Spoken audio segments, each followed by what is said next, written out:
Christophe de Chavannes a accordé une interview au dernier numéro du magazine Society, disponible en kiosque depuis le 13 avril.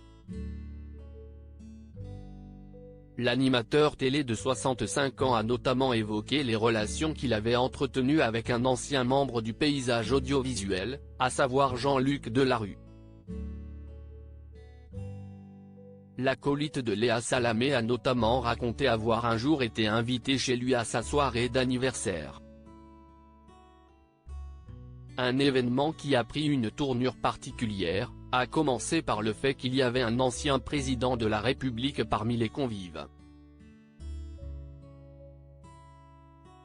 C'était une soirée complètement dingue, il y avait même Giscard, s'est souvenu avec amusement Christophe de Chavannes, qui a été proche de Jean-Luc Delarue par le passé, avant la disparition de ce dernier, en août 2012.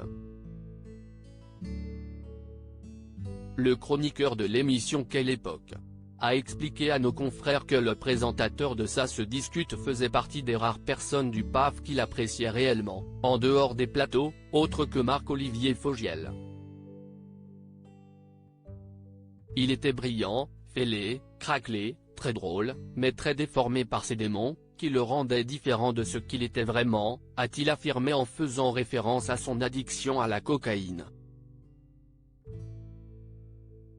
Supérieur à Jean-Luc Delarue, qui sont les femmes qui ont marqué sa vie ?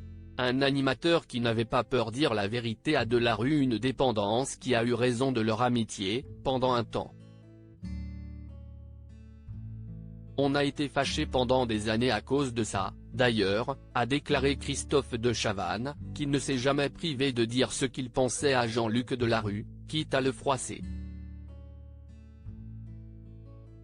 On a co-présenté une émission ensemble un jour et il est arrivé fatigué. Je lui ai dit de se nettoyer, d'aller se voir dans la glace, et il l'a mal pris parce que personne n'osait lui parler. Sauf moi, a-t-il développé dans les colonnes de Society. Malheureusement, son honnêteté ne servait pas à grand-chose et n'aura pas vraiment aidé l'animateur télé, emporté à 48 ans par un cancer de l'estomac et du péritoine, à remonter la pente. Une situation similaire à celle qu'il avait connue avec Pierre Palmade, qu'il avait mis en garde lors d'une soirée et qui avait finalement replongé dans la drogue, après avoir arrêté sa consommation pendant un temps.